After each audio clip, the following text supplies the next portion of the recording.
दर्शकवृन्द नमस्कार। pnbखबर.com को यो विशेष श्रृङ्खलामा हामीसँग युवा नेता पुण्य गौतमजी हाम्रो साथमा हुनुहुन्छ। पुण्यजी यहाँलाई हार्दिक स्वागत छ। धेरै धेरै धन्यवाद। नमस्कार। आराम हुन्छ पुण्य सर? आराम त्यति छैन, किनभने आन्दोलनको मैदानमा शिरमा कफन बाँधेर घाइते अवस्थामा पनि खटिएर तपाईँको स्टुडियोमा सिधै आएको छु। आज पनि एक दुई लौरा त भेटियो। आज पनि भेट्नु भयो? अस्ति बल्ल बल्ल पुलिसको भ्यानबाट हाम फालेर ज्यान बचाउनु भएको थियो, आज फेरि जानुभयो होला ठिकाना। म आत्मसुरक्षावादी कायर होइन। आन्दोलनको मैदानमा जब चुटाई पिटाई खाने बेला आउँछ, गिरफ्तारी हुने बेला आउँछ, त्यतिखेर पुण्य गौतम जहिले पनि अग्रपङ्क्तिमा हुन्छ। तपाईँहरू पिटाई खाँदै गर्दा केही मान्छेहरू फरार थिए, केही मान्छेहरू पार्टी प्रवेश गर्दै थिए होइन?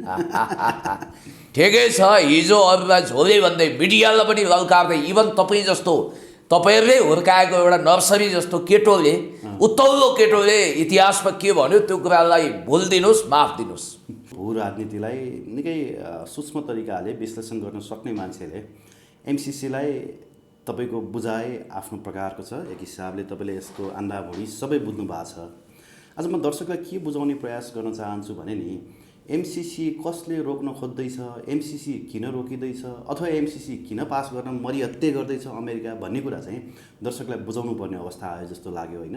अब धेरैजसो स्वघोषित विद्वानहरू, विश्लेषकहरूले चाहिँ यो विशुद्ध एउटा अनुदान हो, विकास परियोजना हो भनेर पनि ठुला ठुला होटेलहरूमा सेमिनार गरेका भिडियोहरू पनि आएका छन्। यद्यपि हामी जस्तो सानो मिडियामा त्यो ल्यागत नहोला, हामीसँग त्यति धेरै फन्डिङ छैन, यसको पक्ष विपक्षमा दुवै पक्षलाई राखेर बहस गराउन सक्ने हामीसँग ल्यागत छैन। तर पनि यो विषयमा चाहिँ यहाँले निष्पक्ष भएर अलिकति विश्लेषण गरिदिनु पर्यो। एउटा कुरा जस्तो प्रचण्ड अहिले जुन अवस्थामा जति कठिन मोडमा उभिएका छन्, यो कठिन मोडमा पनि एमसिसीले उनको सत्ता राजनीति नै समाप्त पार्ने अवस्थामा पनि एमसिसीको विपक्षमा उभिएका छन्। हुन त बाहिर उनले खुलस्त भन्न सकेका छन्, तर अझ पनि सदनमा टेबल हुनबाट रोक्ने भनेको त प्रचण्ड नै हुन् नि। कि कसरी विश्लेषण गर्नुभएको छ सर यसलाई? तपाईँले माधव नेपाल है, फेरि मैले माधव नेपाल पनि जोड हाम्रो सम्माननीय पूर्व प्रधानमन्त्री एवं श्रद्धेय अध्यक्ष कमरेड माधव कुमार नेपाल र कमरेड प्रचण्डको विशेष जोड बलमा जस्ताको तस्तै एमसिसी टेबल पनि हुनु हुँदैन, पास पनि गर्नु हुँदैन भनेर हामीले मोर्चा कसेका छौँ। चाहे सडक, चाहे सदन, चाहे आन्दोलनको मोर्चा होस्, हामीले यो अभिभावक वहन गरेका छौँ। यो कुरा आफ्नो ठाउँमा हो। तर एमसिसी ठिक छ भनेर 4 तारे 5 तारे होटलमा जुन खालको अहिले गोष्ठीहरू भइरहेको छ, सेमिनार चलिरहेको छ, अनि त्यसपछि वाइन ककटेल डिनर सहितको, चिकन रोस्ट सहितको जुन डिनर छ, जुन खालको भाते गोष्ठी छ, त्यसको बिल डिएफआइडी युएसएले तिरिरहेको छ। यसबाट तपाईँ स्पष्ट हुनुहोस् कि sponsored by United states of America अथवा एज वेल युके भनेर तपाईँले बुझ्नुपर्ने हुन्छ। ती गोष्ठीहरूको जसले प्रायोजन गर्यो, भेस्टेड इन्ट्रेस्ट उनीहरूकै हुन्छ र त्यही पक्षमा उनीहरू भन भाइयोमा देउसिरे भन्ने हुन्। यी बिकुवा बुद्धिजीवीहरू, आइएनजिओका धन्दा सेटहरूको विषयमा मलाई धेरै टिक्का टिप्पणी गर्नु छैन। कसैको हाइड्रोमा ठुलो लगानी छ, अमेरिकन लगानीको प्रतीक्षामा छन्, कसैको युनिभर्सिटीमा ठुलो प्रोजेक्ट हत्याउने दाउपेच छ, कसैलाई अमेरिका जानु छ, कसैलाई के गर्नु छ। त्यस कारणले गर्दाखेरि यो ग्लोबल फेनोमेननमा मान्छेको साललाल कहाँ जोडिएको छ भन्ने कुरोमा मैले धेरै व्याख्या विश्लेषण गर्नु पर्दैन।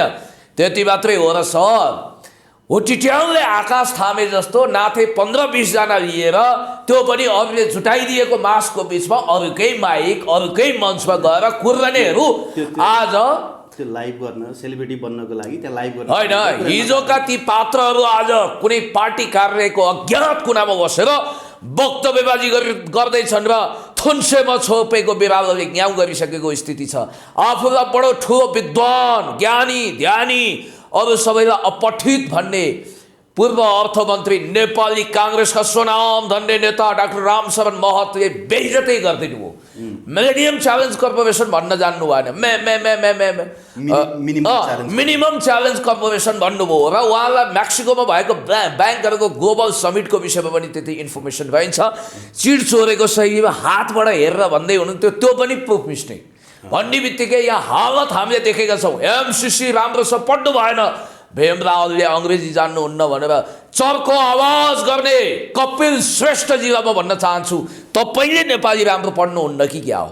तपाईँलाई नेपालको राष्ट्रिय सार्वभौमताको बारेमा थाहा छैन कि क्या हो? तपाईँ जान्ने बुझ्ने कि संसारको प्रतिष्ठित विद्वान क्यानाडाली मुल्की अमेरिकी प्रोफेसर मेरी डेसेनले धेरै कुरो बुझेको छ। तपाईँ मलाई भन्नुहोस्, मेरी डेसेन जसले प्राज्ञिक क्षेत्रमा कपाल फुलाउनु भएको छ, उहाँले नेपालमा मार्टिन चौतारीसँग मिलेर, हुन त त्यो पनि आइएनजिओकै जर्नल हो, त्योसँग मिलेर धेरै रिसर्च आर्टिकलहरू प्रकाशित गर्नुभएको छ र हामीले पिएचडी को सन्दर्भमा पनि उहाँको रिसर्च पेपरहरूलाई रेफरेन्स बनाउनुपर्छ। उहाँले स्पष्ट रूपमा के भन्नुभएको छ, यो नवउदारवादी अर्थतन्त्र अन्तर्गत गरिबहरूको कुनै हित नगर्ने, कल्याण नगर्ने तर पुँजीपति वर्गको लागि र ट्रान्समिसन लाइन मार्फत नेपालको बिजुली भारतलाई खपत गराउनको लागि गरिएको एउटा योजनाबद्ध षड्यन्त्र हो र यो इन्डो पेसिफिक स्ट्राटेजीकै हिस्सा हो भनेर मेरी डेसेनले भनिरहनु भएको छ। CICIR चाइनाको थिङ्क ट्याङ्क संस्था भनिन्छ, त्यो संस्थाको प्रमुख भनेको सिधै प्रेसिडेन्ट सीको सल्लाहकार हुनुहुन्छ र त्यो संस्थाको एउटा टप थिङ्क ट्याङ्करले लेख्नु भएको छ। तपाईले हेर्न सक्नुहुन्छ, ग्लोबल टाइम्समा आर्टिकल प्रकाशित भएको छ उहाँले लेख्नु भएको छ, नेपालमा चलेको अहिलेको आन्दोलन स्वस्फूर्त हो, यसमा कुनै चाइनाको लगानी पनि छैन, इन्ट्रेस्ट पनि छैन। जब खुद अमेरिकाले भू राजनीतिक द्वन्द्वको कार्ड खेलिसक्यो र उसले बकवास गरिरहेको छ कि यो चाइनिजहरूको उक्साटमा नेपालमा आन्दोलन भइरहेको छ भनेर हामीलाई उत्तेजित गर्ने कोसिस गरेको छ, जबकि नेपालीहरूले चाइनिज इन्टरभेन्सन छ भनेर त बोलिसके त विशेषज्ञहरूले पनि बोलेका छन्। इभन अमेरिकाले पनि यदि यो फेल भयो भने चाहिँ हामी चिनिया हस्तक्षेप हो भन्ने बुझ्छौँ भनेर त बोलिसके त होइन। अमेरिकी विदेश उपविदेश मन्त्री डोनाल्ड ट्रम्पले त्यो ढङ्गले बोलिसकेपछि र डेडलाइन पनि उनले दिइसकेपछि, देवादिदेव महादेवले जस्तो आदेश फर्माइसकेपछि हामीले के बुझेका छौँ भने, यो सर तपाईँको यो महत्त्वपूर्ण PNP मिडिया मार्फत म निवेदन गर्न चाहन्छु कि जब उसले अनावश्यक रूपमा यो भू राजनीतिक द्वन्द्वको भुमरीमा आएर चाइनालाई जोसो, भोलि सोभियत सङ्घ यानि कि रुसलाई जोस्ला, पर्सि कसलाई ल्याउला, यसरी तानातान रसाकसी भएको अवस्थामा स्वस्फूर्त रूपमा देशभक्त नेपालीहरू गाउँ गाउँ बस्ती बस्तीबाट नो MCC मुर्दाबाद, MCC खारेज गरौँ भनेर जनआन्दोलनमा उभिरहेको बेलामा यसमा फलाना तिलाना ढिस्काना देशको इन्ट्रेस्ट छ भनेर यो आन्दोलनमा बदनाम गर्ने कोसिस गरिसकेपछि अब तपाईँले देख्नुभयो कूटनीतिक तहमा पनि एउटा टग अफ वार, एउटा शीतयुद्ध चलिसकेको र फ्रन्ट लाइनमै शीतयुद्ध प्रकट भइसकेको अवस्था छ। हिजो मात्रै अमेरिकन लबीको एकजना महत्त्वपूर्ण व्यक्तित्वले के भन्नुभयो भने, तपाईँलाई म ऱ्यान्डी बेरी भन्दा पनि महत्त्वपूर्ण व्यक्तिले, जुन कुरा धेरै मिडियामा उछलकुद भएको छैन, अब नेपालमा चाइनाले धेरै गिजल्यो, हामी फ्रन्ट लाइनमा आउनुपर्छ भनेर उहाँले बोलिसक्नु भएको छ। त्यति मात्रै होइन, त्यो आवाज आइसकेपछि र अमेरिकी विदेश मन्त्रीकै हस्तक्षेप भइसकेपछि कुन दिन सर्वशक्तिमान अमेरिकी राष्ट्रपति जो बाइडेनको विज्ञप्ति आउने हो थाहा छैन। म तपाईँलाई एउटा कुरा भन्न चाहन्छु, चाइनाले पनि फ्रन्ट लाइनमा अब उसले फायर खोलेको अवस्था जस्तो भइदेखि, किनभने चाइनिज विदेश मन्त्रालयको प्रवक्ताले पनि यसमा क्याटेगोरिकली अमेरिकाले अनावश्यक रूपमा घिजोल्न खोज्यो, हस्तक्षेप गर्यो भनेर भनिसक्नु भएको छ र हामी यसलाई सहन सक्दैनौँ पनि भनिरहनु भएको छ। र मैले देखेको कुरा के भने, दुई विशाल महाशक्तिहरूको साँडेको जुदाईमा नेपालको बाछाको मिचाइ भयो भने के हो नि। हिजो तपाईँले एउटा बडो महत्त्वपूर्ण, आज त्यो नयाँ पत्रिकामा प्रकाशित पनि भएको छ, रिचर्ड निक्सन जब हेनरी किसिन्जरको थ्रुबाट पाकिस्तानको इस्लामाबाद हुँदै चाइनामा ओर्लिँदा उनको केवल एउटा उद्देश्य थियो, माओ त्से-तुङसँग सके 2-4 स्न्याप नभए पनि 1 स्न्याप फोटो खिचाउने, ताकि उनी रुसलाई जवाब दिन चाहन्थे कि अब हामी शीतयुद्धको भू रणनीतिलाई चेन्ज गर्नको निम्ति, नक्सा बदल्नको निम्ति चीन र अमेरिका व्यापारिक साझेदार भएर अब विश्वमा राज गर्नेछ। र आज के भनिन्छ भने फेरि रुस र चीन यसरी नजिकिएका छन्, प्रेसिडेन्ट सी र भ्लादिमिर पुटिन। तपाईँले यसलाई मैले किन महत्त्वपूर्ण ठान्नुहोस् भनेर भनिरहेको छु भने, कुनै दिन रसियन राष्ट्रपतिको प्रवक्ता दिमेत्री पेस्कोभले नेपालमा MCC को माध्यमद्वारा अमेरिकनहरूले दारा नङ्ग्रा फिजाए टाइपको अभिव्यक्ति दिनु हुने आश्चर्य नमान्नुहोस्, किनभने यही दरमियानमा भ्लादिमिर पुटिनले 2 चोटि नेपाल भिजिट गर्ने कोसिस गर्नुभयो। 2 वर्ष अगाडि 1 चोटि, अहिले सी जिनपिङ आए लगत्तै पनि उहाँ आउन खोज्नु भएको थियो, त्यतिखेर पनि दिएन। र अस्ति भारत भ्रमण पछि पनि नेपाल आएर हिजो सोभियत युनियन कालमा बनाइदिएका कारखानाहरूको अवलोकन गर्ने र नेपालमा थप लगानी गर्ने र आवश्यक पर्छ भने नेपाललाई युरेनियम पनि दिने र नेपालमा आणविक भट्टी मार्फत नेपालको समृद्धिमा विकास गर्न सकिन्छ भने पश्चिमालाई किन त्यो प्रोजेक्ट दिने, रुस र चीन नै मिलेर गरिदिने भन्ने खालको एउटा जोइन्ट भेन्चर गर्न पनि उहाँले खोजिरहनु भएको रहेछ। तर अहिलेसम्म सी जिनपिङलाई त केपी शर्मा ओलीजी हुँदाखेरि उहाँले पनि चाहनु भएको थियो कि थिएन, त्यतिखेर हामीले भव्य स्वागत गऱ्यौँ। तर भ्लादिमिर पुटिन आउनु नहुने, भ्लादिमिर पुटिन आयो भने अर्को कुरा के भने जो बाइडेन पनि त आउला नेपालमा। तपाईँलाई इन्ट्रेस्टिङ कुरो भनिदिउँ, डोनाल्ड ट्रम्पसँग सम्बन्ध भएको, डोनाल्ड ट्रम्प राष्ट्रपति नहुँदै सम्बन्ध भएको एकजना व्यापारी रहेछन् जो अमेरिकामा बसोबास गर्छन्। अहिले डोनाल्ड ट्रम्प रिटायर भएपछि एक दिन कफी खान पुगेछन्। ट्रम्पले उत्साहित भएर के भनेर भने, ट्रम्पको रङ्गीन बानी त थाहा छ होइन, मैले यसो गुगल सर्च गर्दा त युक्रेन र इटाली पछि राम्रा केटी त नेपालमा हुन्छन् रे भन्ने सुनि भने रे। प्रश्न कुरो म गर्दैछु, अब उनको आकर्षण कतातिर छ? 75 वर्षको उमेरमा तपाईँलाई थाहा छ। रङ्गीन मिजाजका हर्फन मौला डोनाल्ड ट्रम्पले अनि के भनेर भने, म राष्ट्रपति भएको बेलामा त नेपाल आउने मेलो बेसो मिलेन, तर तिमीहरू चाहन्छौ भने मलाई नेपालमा चाहनेवाला धेरै छन् रे, एकचोटि भिजिट गर्नुभयो भन्ने इच्छा व्यक्त गरेका छन्। र तपाईँलाई अर्को पनि सूचना छ कि परिआयो भने अबको अमेरिकी राष्ट्रपतिको चुनावमा डोनाल्ड ट्रम्पले एकचोटि फेरि अति राष्ट्रवादी कार्ड खेलेर झन्डा लहराउनु बेर छैन। यस्तो बेलामा कट्टरपन्थीहरू हावी भएको बेलामा जो बाइडेनको लभ लेटरले नेपालको भाग्य र भविष्य बदलिनु हुँदैन भनेर हामीले भनिरहँदा पनि बालुवाटार त अहिले कता हेरिरहेको छ? आँखा छिमछिम छिमछिम छिमछिम गरेर बालकोट हेरिरहेको छ। गठबन्धनको बैठक बस्यो, गठबन्धनको बैठकमा शेरबहादुरजीले झन्डै आँसु झार्नु। मेरो सूचना स्रोतले भन्छ, उहाँले भन्नुभयो मैले जीवनमा कसैलाई हात जोडेको छैन प्रचण्डजी, म हात जोडेर भन्छु मेरो व्यवस्था बुझिदिनुहोस्, तपाईँलाई पनि अप्ठ्यारो पर्ला एमसिसी टेबल मात्रै गर्न दिनुहोस्। कमरेड प्रचण्ड र कमरेड माधव कुमार नेपालले कुनै हालतमा यो जस्ताको तस्तै टेबल पनि गर्नु हुँदैन भनेर स्पष्ट आफ्नो बटम लाइन राख्नुभयो। राजेन्द्र श्रेष्ठ जानुभएको थियो, उपेन्द्र यादव त मधेसतिर हुनुहुन्थ्यो, अनि डाक्टर बाबुराम भट्टराई फुरफुर गर्दै होइन होइन गरिहालौँ यसको विषयमा धेरै गिजोल्ने कामै छैन, भोलि शक्ति राष्ट्रले हामीलाई ठुलो दमन गर्न सक्छ, के गर्न सक्छ, भाँडभैलो गर्न सक्छ, अमेरिकालाई इग्नोर गर्नु हुँदैन भन्ने बित्तिकै अनि प्रचण्डजीले यत्रो गोलभाँडा जस्तो आँखाले बाबुराम भट्टराईलाई हेर्नुभयो। किनभने हिजोको त कार्यकर्ता हो नि त जे भयो भने प्रचण्डको, तै पनि बाबुराम भट्टराई त्यतिमा रोकिनु भएन। उहाँले कतिसम्म भन्नुभयो भने शेरबहादुर देउवालाई सायद अब हुन त पहिले पनि प्री प्लान थियो, देउसेदेखि मिनेन्द्र रिजाल र ज्ञानेन्द्र कार्कीले तारन्तार फोन गर्नेदेखि भिजिट गर्नेसम्म काम गरिरहनु भएको थियो बालकोटतिर।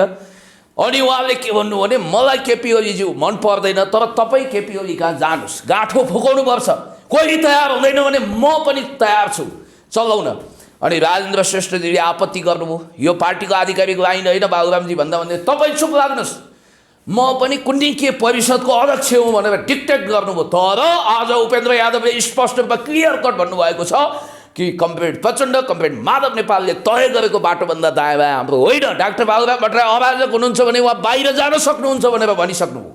त्यसो भएको हुँदाखेरि यो भू राजनैतिक द्वन्द्वमा, यो भाउतोमा जसरी अहिले जनआन्दोलनका झिल्काहरू तपाईँले देखिरहनु भएको छ, गाउँ गाउँ बस्ती बस्तीबाट मान्छेहरू सङ्गठित सचेत रूपमा अहिले उठिरहेका छन् र मिस्टर गगन थापाले फेरि पनि मुख खोलेका छन्, हामी अमेरिकाको काख प्यारमा लाड प्यारमा हुर्किनै पर्छ, हामीले दायाँ बायाँ ढिम्किने अवसर पनि पाउँदैनौँ भनेर नेपाली काङ्ग्रेस स्पष्ट दलालको पोजिसनमा देखिएको छ। र नेपाली काङ्ग्रेसलाई साथ दिन बाबुराम जस्ता देशघातीहरू पनि पछाडि लामबद्ध भएका छन्। अब ध्रुवीकरण सुरु भयो, युद्ध सुरु भयो, अब वास्तविक युद्ध त अब सुरु भयो।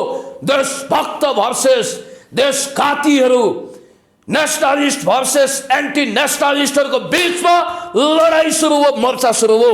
मलाई आशा छ शिरमा कफन बाँधेका देशभक्तले जित्दैछन्, एमसिसी खारेज हुनेछ। बालकोटमा चाहिँ के वार्ता भएछ प्रधानमन्त्री र पूर्व प्रधानमन्त्री केपी ओली बिच? मैले अब त्यो मिडियामा धेरै कुरा आउँदैन, मेरा पनि आफ्ना सूचना संयन्त्र छन्, नेकपा एमाले भित्र पनि धेरै खबरी लालसँग मेरो तार जोडिएको छ, उनीहरूले पनि सूचना मैले नखोजे पनि दिन्छन्। सायद उनीहरू यो चाहलान् कि पुण्य गौतम मार्फत धेरै कुरो भेन्टिलेट होस्, प्रचार होस् पनि चाहन्छन्। अब भेन्टिलेट प्रचार होस् अथवा कतिपय कुरो मिलाएर मिडियाकर्मीले गर्न जान्दैनन्, यसले ट्वाक ट्वाक ट्वाक ट्वाक भनिदिन्छ क्याटेगोरिकली भन्ने पनि उनीहरूलाई लागेको होला।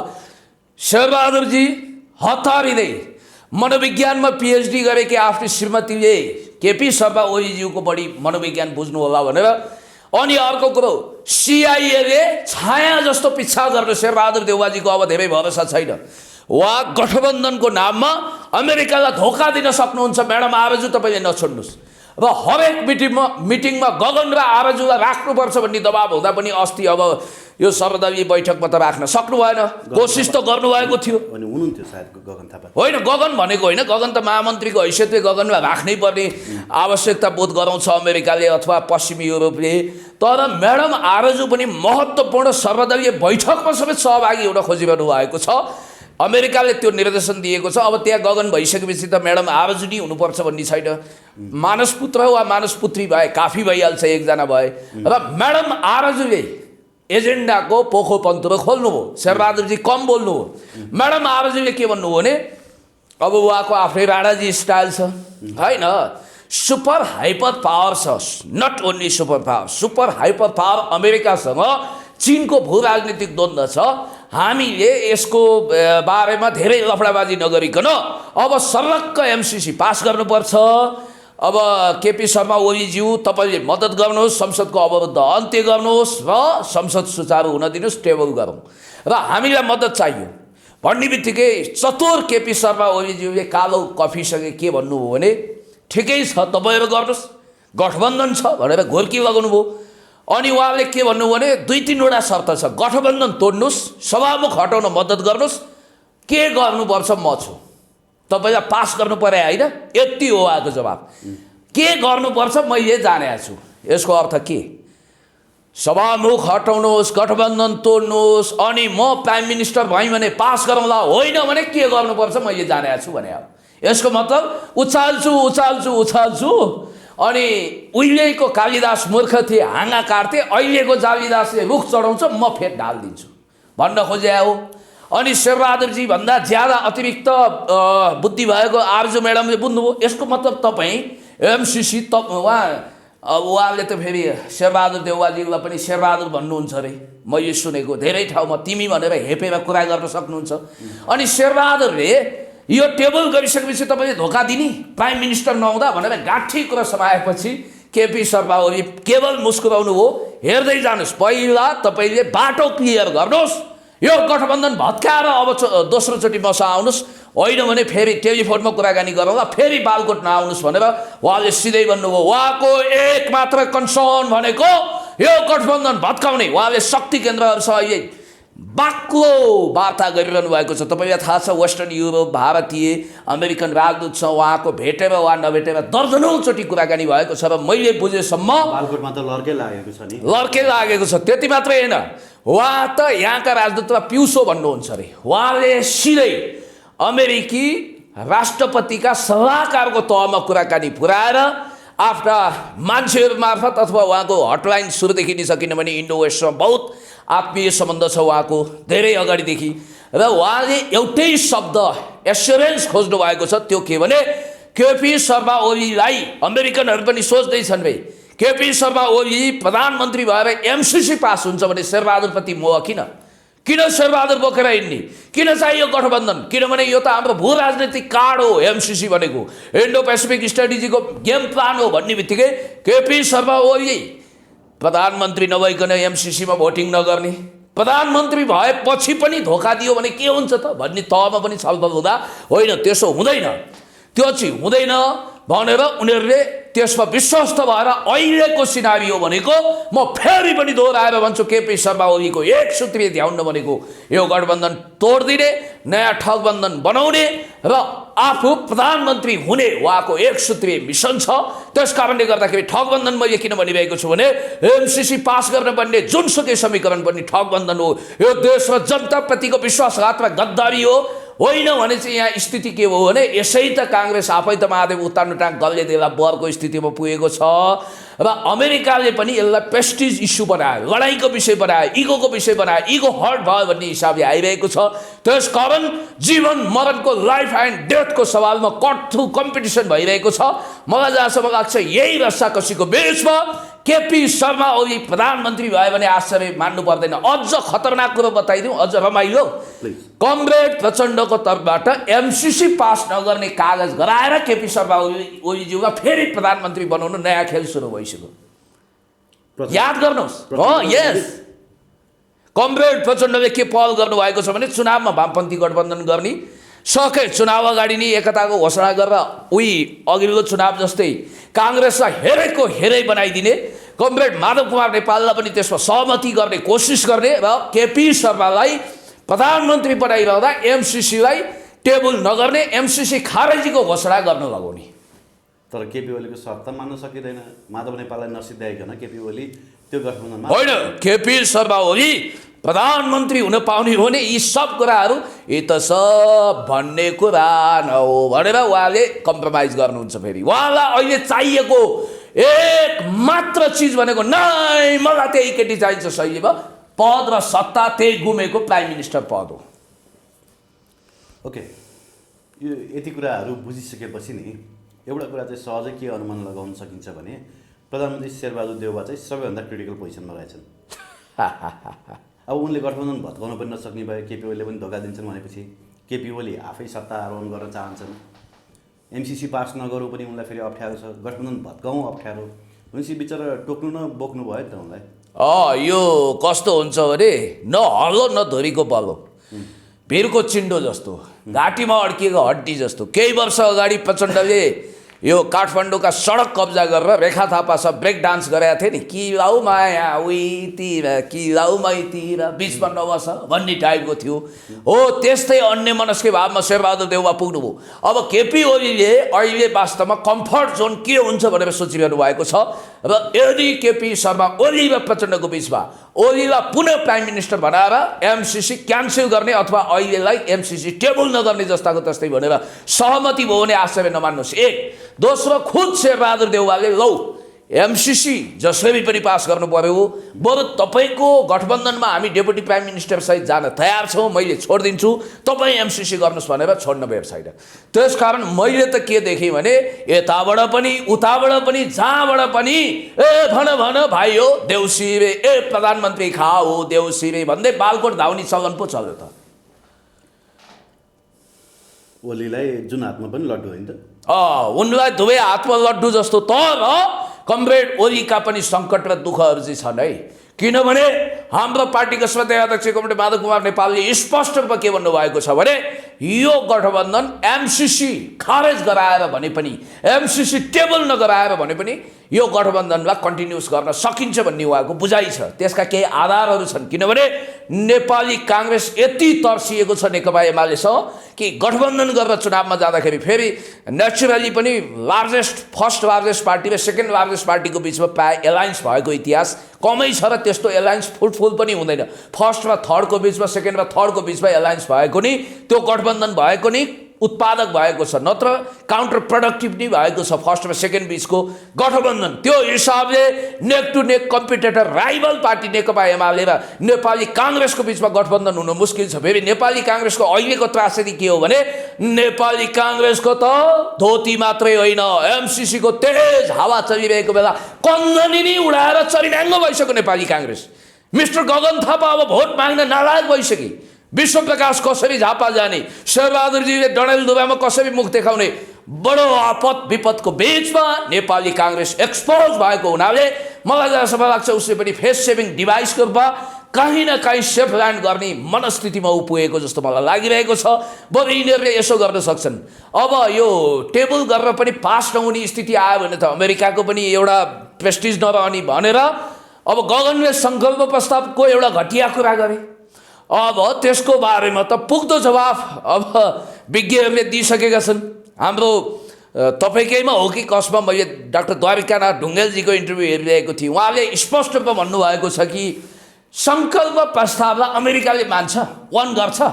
तपाईँले भन्नुहुन्छ दायाँ बायाँ गऱ्यो भने हाम्रो तर्फबाट पनि यो प्रोजेक्टलाई विथड्र गर्ने। जब तपाईँ पार्लियामेन्टबाट बहुमतबाट एमसिसी जस्ताको तस्तै पास गर्नुहुन्छ, कुन मूर्ख बेवकुफ छ अमेरिका, उसले तपाईँले प्रस्ताव गरेको र पारित गरेको सङ्कल्प प्रस्तावको घाँडो बोक्छ। वाहियात कुरा गरेर नेपाली जनतालाई ठग्न खोज्ने अझै गगन थापा झुटो कुरा मरिगए टिक्दैन। त्यस कारणले गर्दाखेरि मैले देखेको कुरा के हो भने अब यस्तो स्थिति आयो कि अब नेपाली काङ्ग्रेसको लागि अथवा अरू दलको लागि पनि एमसिसी एउटा निर्णायक कुरो हो। नेपाली काङ्ग्रेसले बोल माछा मुखभरि पानीको स्थितिमा पुगिसकेको छ।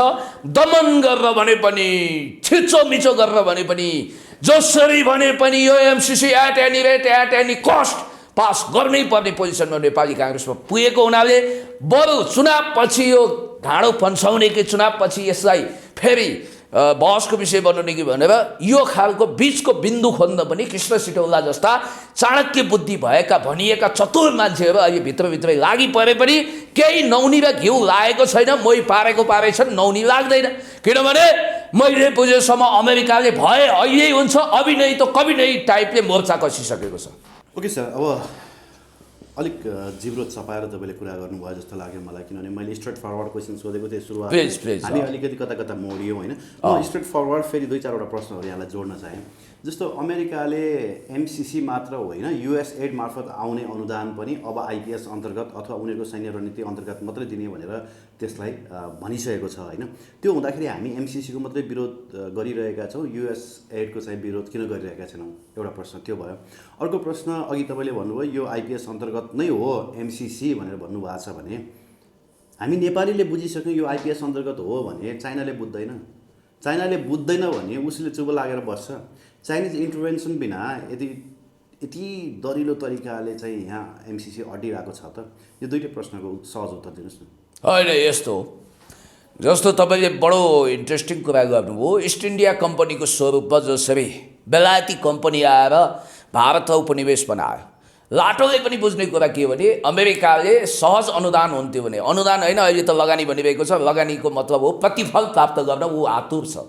त तपाईँ यो कुरा सोच्नुहोस् कि अमेरिका जस्तो जहिले पनि सैन्य रणनीतिको दृष्टिकोणले हेर्ने र जहाँ युद्ध फलिफाप हुन्छ त्यहाँ उसको व्यापार फलिफाप हुन्छ भन्ने हिसाबले हेर्ने र युद्धको सबभन्दा ठुलो व्यापारी सौदागर अमेरिकाले नेपालको दुःख गरिबी दूर गर्नको निम्ति नेपालको विकास प्रायोरिटी अन्तर्गत यो रकम दिन थालेको हो भनेर कुनै लाटोले पनि अब विश्वास गर्नु हुँदैन, नम्बर 1। नम्बर 2, युएसआइडी आदि इत्यादि अमेरिकाको फन्डिङ गर्ने जुन संस्थाहरू छ, एनजिओ आइएनजिओहरू छ, उसका इन्टरनेसनल डोनर एजेन्सीहरू छन्, त्यसले चाहिँ अब आइपिएस अन्तर्गत इन्डो पेसिफिक स्ट्रेटेजीकै पाइपलाइनबाट नेपाललाई सहयोग दिने भन्ने बित्तिकै त हामी सम्पूर्ण हिसाबले अमेरिकी रणनीतिक सुरक्षाको छाता मुनि वा सुरुङ मुनि छिर्ने कुरो लगभग पक्का छ। यसको मतलब के हो भने नेपाललाई बेस क्याम्प बनाएर युएसएड अन्तर्गत पनि कति अर्बको चाहिँ तपाईँको लजिस्टिक सहयोग यो कोरोनाको पिरियडमा चाहिँ नेपाल आर्मीलाई दिएको रहेछ कि? तपाईँलाई एउटा कुरो भन्छु, आज मात्रै हो, पिस क्रप्सको इतिहास हेर्नु न। पिस क्रप्सलाई पिस कोर पनि भन्छन् कतिले, त्यसलाई त्यो मार्फत नेपालमा अनुदान दिँदाखेरि त्यो बेलामा सबभन्दा बढी क्रिस्चियनिटी भित्रियो नेपालमा, इतिहास साक्षी छ। उसका 3वटा मिसन स्पष्ट छ। एउटा, उनले क्रिस्चियनिटीको पनि भरपुर विस्तार गर्छ, मलजल गर्छ। नम्बर 2, फ्री टिबेट मोभमेन्टदेखि चाइनालाई अस्थिर बनाउन नेपाललाई बेस क्याम्प बनाएर भू रणनीतिक सुरक्षाको हिसाबले ऊ अगाडि बढ्छ। त्यति मात्रै हो र? यहाँ त भारत विवश, लाचार, बेबस छ। किनभने भारतलाई पनि चेक गर्ने र चाइनालाई काउन्टर गर्ने उसको नीति हो। भारतलाई पनि चेक गर्छ उसले यहाँ बसेर। त्यो भएर मधेस र बफर स्टेट बनाउन सिके राउतहरूलाई उचालेको त तपाईँलाई थाहा छँदैछ। मधेसलाई अङ्गभङ्ग गर्न पनि खोजिरहेको छ। त्यस कारणले गर्दाखेरि उसले चौतर्फी कार्ड खेलेको छ र यसपटक एमसिसीबाट ऊ टसको मस नहुनुको कारण के हो भने उसले सारा बल प्रयोग गरेर, सारा शक्ति प्रयोग गरेर नेपालमा एमसिसी पास गरिसकेपछि रणनीतिक हिसाबले नेपालमा उसले एउटा लाइसेन्स प्राप्त गर्छ, नेपालमा टिक्ने, बस्ने, अखडाहरू बनाउने। आजको भोलि नै अमेरिकी सेनाहरू आउँछन् भनेको होइन। यसको एउटा लामो स्ट्रेटेजिक गेम प्लान अन्तर्गत यो अगाडि बढ्छ र तपाईँले भने जस्तो इन्टरनेसनल डोनर एजेन्सीहरू अमेरिका थ्रुबाट आउने, अमेरिका मात्रै होइन वेस्टर्न युरोप थ्रुबाट आउनेलाई पनि उसले त्यहाँ च्यालेन्ज गर्न सक्छ, खबरदार हाम्रो इसारा बिना नदिनु भनेर। डिएफआइडीको फन्डिङलाई प्रभावित पार्न सक्छ उसले, जाइकाको फन्डिङलाई प्रभाव पार्न सक्छ। तर यसो भन्दैमा एउटा कुरा के भने चाइनाले पनि यदि बिआरआई अन्तर्गत अथवा कुनै पनि अनुदान अन्तर्गत नेपाललाई मोटो रकम खर्ब जति सहयोग गर्न चाहेको भन्ने हामीले बुझेका छौँ। त्यसको शर्त चाहिँ के हो भने आइपिएस अन्तर्गत जोडिएको, इन्डो पेसिफिक स्ट्रेटेजी अन्तर्गत जोडिएको मिलेनियम च्यालेन्ज कर्पोरेसनलाई नेपालले जस्ताको जस्तै स्वीकार गरेन भने चाइनाले नेपाललाई पर्याप्त सहयोग गर्ने आधारहरू देखियो। रसियाले पनि अनि बिआरआई जस्तो डेट ट्र्यापलाई चाहिँ हामी सहजै स्वीकार गर्ने, एमसिसीलाई चाहिँ एउटा अनुदानलाई चाहिँ हामी किन सहज रूपमा स्वीकार गर्न नसक्ने भन्ने कुरा पनि धेरै विश्लेषकहरूले उठाएका छन्। होइन, डेप ट्र्याप भनेर तपाईँले ऋणको धराप, ऋणको पासो भनेर यसलाई मिसइन्टरप्रिटेसन किन गर्नु? BRI अन्तर्गत प्राप्त भएको अनुदान मार्फत तत्त देशले समृद्धि र विकास हासिल गरेको इतिहास छ। साउथ अफ्रिकामा गएर आज हेर्नुहोस्, श्रीलङ्काको एउटा हम्मनटोटा पोर्टलाई लिएर ठुलो विवाद गरिन्छ, तर श्रीलङ्काको सर्वतोमुखी हित र विकासको निम्ति उसले गरेको महान विकास। अनि त्यसपछि चाइना पाकिस्तान इकोनोमिक कोरिडोरमा गएर हेर्नुहोस्, त्यहाँ कति गुल्जार गरेको छ उसले, पाकिस्तानलाई काया पलट गरिदिएको छ। त्यसकारण चाइनालाई बदनाम गर्ने, हामी चीन परस्त होइन, हामी चीनका कट्टर दुश्मन पनि होइनौँ र हामी चीनका दलाल पनि होइनौँ, हामी हौँ त केवल नेपाली हौँ। चीनले नेपाललाई सधैँभरि सहयोग गरेको छ, नेपालको सार्वभौमसत्ताको हितको निम्ति उसले सहयोग गरेको छ। Sweeter than honey, deeper than ocean, higher than mountain, अर्थात् हिमालभन्दा अग्लो, सागरभन्दा गहिरो र महभन्दा मिठो सम्बन्ध भएको चीन र नेपाल बिचमा कूटनीतिक सम्बन्ध खलल पुर्याएर नेपालमा इन्डो वेस्टको घुसपैठ गराएर नेपालको राजनीति मार्फत भू राजनीतिलाई दुरुपयोग गरेर भविष्यमा ठुलो एउटा ताण्डव गर्ने कुरुक्षेत्र नेपाललाई बनाउने, त्यो द्वन्द्व नेपालले एकछिन पनि ठेक्न सक्दैन। दुई विशाल हात्तीहरू यदि हाम्रो जमिनमा आएर लडे भने घाँसहरू तहस नहस हुन्छ, घाटा घाँसलाई नै हुन्छ। त्यसैले गर्दा मैले भन्न खोजेको कुरा के भने, अमेरिकालाई चिनाउने होइन, अमेरिकालाई धेरै चाकडी पनि गर्ने होइन, समदुरीमा राख्ने र उसलाई यो भन्ने कि अहिले हामीलाई तपाईँले दिएको यो अनुदान आवश्यक छैन, हामी हाम्रै स्रोत र साधनबाट अनुदान जुटाउँछौँ, अथवा हामी आन्तरिक ऋणको व्यवस्थापन गरेर भने पनि देशको विकास गर्न पर्याप्त छौँ, हामी सक्षम छौँ भन्ने मेसेज हामीले अमेरिकालाई दिन सक्नुपर्छ। महामहिम ऱ्यान्डी बेरी, नेपालको लागि चिनिया राजदूत, उहाँले कसरी आँखा चम्काइरहनु भएको छ, हात चम्काइरहनु भएको छ हामीलाई थाहा छ। अनि नेपालको तर्फबाट ऱ्यान्डी बेरी भन्नुभयो चिनिया राजदूत? होइन, अमेरिकी राजदूत। अनि नेपालको तर्फबाट अमेरिकामा राजदूतको जाहेर खान गएको महोदयको चाहिँ हालखबर के होला त? अहिले नाक मुखै छैन, के गरिरहनु भएको छ उहाँले? युवराज खतिवडाजी त फिर्ता आउनुभयो होइन, अहिले शङ्कर शर्माजी जानुभयो। शङ्कर शर्माजीले MCC हुबहु लागू गर्नुपर्छ भन्नु बाहेक उहाँको कुटनीतिक पहल केही देख्नुहुन्छ छैन, जिरो, तलब सत्ता भत्ता यति।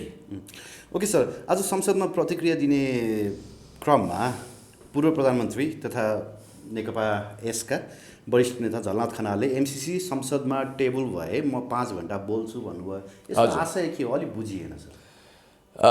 यो कन्डिसनको गरेको 5 घन्टा एक त बोल्नै पाइँदैन संसदमा, त्यो चाहिँ उहाँले च्यालेन्ज गरेको र एउटा कुरा चाहिँ तपाईँले थाहा पाउनुहोस्, सभामुख अग्निप्रसाद सापकोटा अहिले कुनै दलको सदस्य हुनुहुन्न होला। म यो कुरा लुकाउँदिनँ, ढाँट्दिनँ, कमरेड प्रचण्डले उहाँमाथि प्रभाव पार्न सक्नु होला। पूर्व नेताको हैसियतले कमरेड प्रचण्डले टेलिफोन घुमाएर ल यसो गरौँ न भनेर सहयोग माग्नसम्म सक्नु होला, तर व्हिप लगाउन सक्नुहुन्न, वा पार्टीको सदस्य होइन। मान्नुहोस्, अग्निप्रसाद सापकोटालाई सुलेमानी बनाइदिने वा मैले भने जस्तै अनावश्यक नक्कली काण्ड मचाएर अर्जुन लामावाला फाइल खोलेर अथवा जे गरेर होस्, साम नाम दण्ड भेद नीति आदि इत्यादि प्रयोग गरेर वा मार्फत यसलाई फाइल गर्न लगायो भने, यसलाई टेबल गर्न लगायो भने कसले रोक्ने? त्यो सम्भावना बढेको हो कि भन्ने शङ्का छ मलाई। किनभने मैले अभी खडे सुनेको छु उहाँको छोरोलाई राजदूत बनाइदिने शेरबहादुर देउवाजीको तर्फबाट गएको आकर्षक अफर, जबकि ती बाबु भनेको हामीभन्दा पनि बचकना बुद्धि भएका मान्छे हुन् होइन, उनको नाम नलिउँ। अनि अग्निप्रसाद सापकोटाको जीवन सुरक्षित बनाइदिने र उहाँलाई नेकपा एमालेमा जब यो उहाँको सभामुखको कार्यकाल सिद्धिन्छ नेकपा एमालेमा उपाध्यक्ष सहित वरिष्ठ स्थान दिने र परि आउँछ भने उहाँलाई पुरस्कार स्वरूप सभामुखभन्दा ठुलो पद के राष्ट्रपति होइन अथवा प्रधानमन्त्री होइन? प्रधानमन्त्री त नदिइहाल्लान्, तर कमसेकम उहाँलाई राष्ट्रपतिसम्म बनाइदिने टेबल गऱ्यो भने त्यो स्वर्णिम र रङ्गीन अफर गएको हुनाले अग्निप्रसाद सापकोटाको खुट्टा त कामेको होइन भनेर गम्भीर आशंका छ। त्यस्तो पनि यो मैले फर्स्ट टाइम तपाईँको मिडिया मार्फत भने, किनभने उहाँ पनि मान्छे नै हुनुहुन्छ, उहाँलाई पनि छोरो राजदूत भएको हेर्ने रहर होला, उहाँलाई पनि जीव ज्यान त्यत्तिकै सुलेमानी तरिकाले जाओस् भन्ने चाहना नहोला, उहाँलाई पनि सभामुखबाट हात धोइसकेपछि बिचरा हाम्रा रामचन्द्र पौडेल दाजुले उप प्रधानमन्त्री करार गरे। अहिले राष्ट्रपतिको झाँसा दिएर भोलि उप प्रधानमन्त्री दिए पनि भइहाल्छ नि, सके। तातो पानीले नहुने, नभए मन तातोले, नभए त चिसै पानीले पनि नहुने भनेर सम्झौता गरिहाल्नुहुन्छ। पदका लोभी र भोगीहरूले जहाँ पनि सम्झौता गर्न सक्छन्। खबरदार अग्नि सापकोटाज्यू, तपाईँले हात खुट्टा नकपाउनु होला।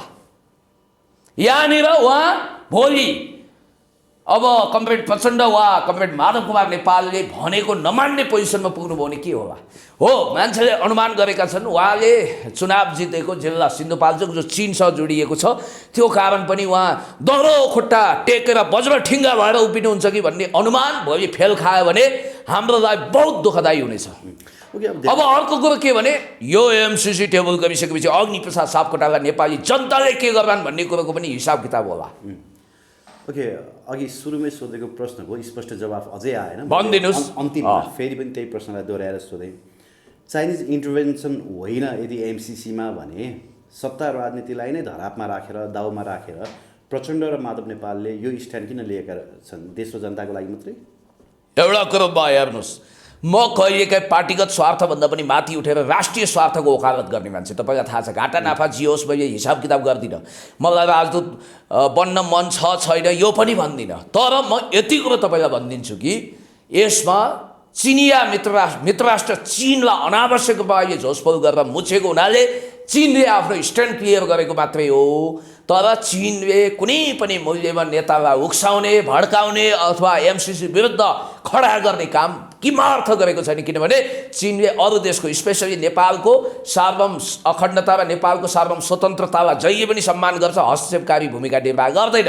हुन सक्ला चाहिँ त्यसो भए मदन भण्डारी त्रिशुलीमा खसालिएको देश, राजा दरबारभित्रै मारिएको देश, प्रचण्ड र माधव नेपाललाई सुरक्षा कसले दिएको छ त? अब म तपाईँ इन्डो वेस्ट यस्तो यस्तो गर्यो भन्नु, उहाँहरूको तागतको मुख्य स्रोत भनेको नेपाली जनता। अहिले तपाईँलाई थाहा छ मोर देन 95% जनताहरू एमसिसीको बर्खिलाफमा छन् भन्ने बित्तिकै त्यो तागत र त्यो पावरको आधारमा वास्तवमै कमरेड प्रचण्ड र हाम्रा श्रद्धेय अध्यक्ष कमरेड माधव कुमार नेपालज्यूले मसक्क आँटेर हिम्मत गर्ने भएको हो र यो देशलाई माया गर्नुभएको हो। दोस्रो, र जनताकै बिचमा सुरक्षित हुन्छ भन्ने उहाँहरूको स्पष्ट मत छ र आत्मविश्वास छ। अब बाँकी कुरो म के स्वीकार छु भने जस्तो भू राजनीतिक तानातानमा अमेरिकाले त्यत्रो ठुलो कार्ड खेल्न खोजिरहेको छ भने छिमेकी मित्र राष्ट्र चाइना पनि चुपचाप नबस्ला, कुनै न कुनै सेफ जोन उसले पनि देला भन्ने कुरो त त्यो ओपन सेक्रेट हो। यो विषयमा धेरै बहस गरिरहनु पर्यो। त्यो त ओपन सेक्रेटरी हो। मलाई नै एकजना विश्लेषकले भन्नुभएको यो जुन होइन ध्रुवीकरण देखिरहेको छ नि, यो ध्रुवीकरणमा चाहिँ नेताहरूलाई सुरक्षा राष्ट्रिय मात्रै होइन अन्तर्राष्ट्रिय सुरक्षा पनि छ भन्ने कुरो सुन्यो। त्यति मात्रै हो र भन्नेहरू राजनीतिक शास्त्रका पण्डितहरू सोकल्ड एनालिस्टहरूले त यसो पनि भनेका छन् कि यो कहाँ नेपाल र अमेरिकाको लडाइँ हो, China versus America, China versus युक्रेनको भनेर भनिरहेका छन्। युक्रेनको पोजिसनमा नेपाल पुगिसक्यो भनेका छन्। त्यति साह्रो घिजल्नु त हुँदैन, त्यति साह्रै अपमान गर्नु हुँदैन नेपाललाई, अथवा त्यति साह्रै नाजुक मोडमा नेपाललाई पुर्याउनु हुँदैन। तर यति कुरो चाहिँ हो कि अब अमेरिका एग्रेसिभली आयो र अमेरिकाको कारण भू राजनीतिक अस्थिरता मच्चिने हुनाले त्यसको काउन्टर ब्यालेन्समा कुनै अन्तर्राष्ट्रिय शक्ति केन्द्र आयो भने आश्चर्य मान्नु पर्दैन, चाहे त्यो चाइना होस् चाहे रसिया होस्। I think so. र इन्डियाको चाहिँ हालत के हुन्छ भने अब जता कफल पाक्यो त्यतै चरी नाच्यो, अब त्यो अवस्था। इन्डियाको बारेमा अर्को एउटा सिङ्गल सिरिज नै गरौँला, किनभने इन्डियाको बारेमा मलाई जोड्नु नै छ, धेरै कुरा जान्नु मन छ। आजको लागि धन्यवाद दिन चाहन्छु। म तपाईँलाई धेरै धेरै धन्यवाद दिन चाहन्छु।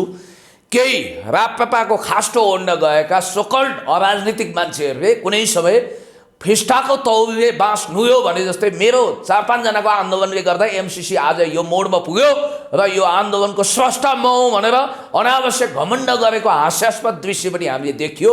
तर यति कुरो हो कि देश जनता विकास समृद्धिको पक्षमा अगाडि बढेको राष्ट्रिय स्वाभिमानको ध्वजालाई चन्द्र सूर्य अङ्कित महान झण्डालाई फहराउन जननी जन्मभूमि स्वर्गादपि गरिएसी motherland are greater than heaven, हाम्रो देश स्वर्गभन्दा प्यारो हुन्छ भन्ने मान्यताको आधारमा अगाडि बढेका स्वाभिमानी नेपाली जनताहरूले शिरमा कफन बाँधेर नेपालको राष्ट्रिय स्वाभिमानको ध्वजा फहराएको हुनाले नै मित्र राष्ट्र चीन लगायतका नेपालको शुभेच्छुकहरूले ल तिमीहरू आँट्छौ भने तिमीहरूलाई विदेशी राष्ट्रले यदि शत्रु साधना गर्न आउँछ भने हामी पनि हातमा दही जमाएर बस्दैनौँ भनेर यदि भनेको छ भने त्यसलाई हामी अन्यथा लिँदैनौँ। Thank you.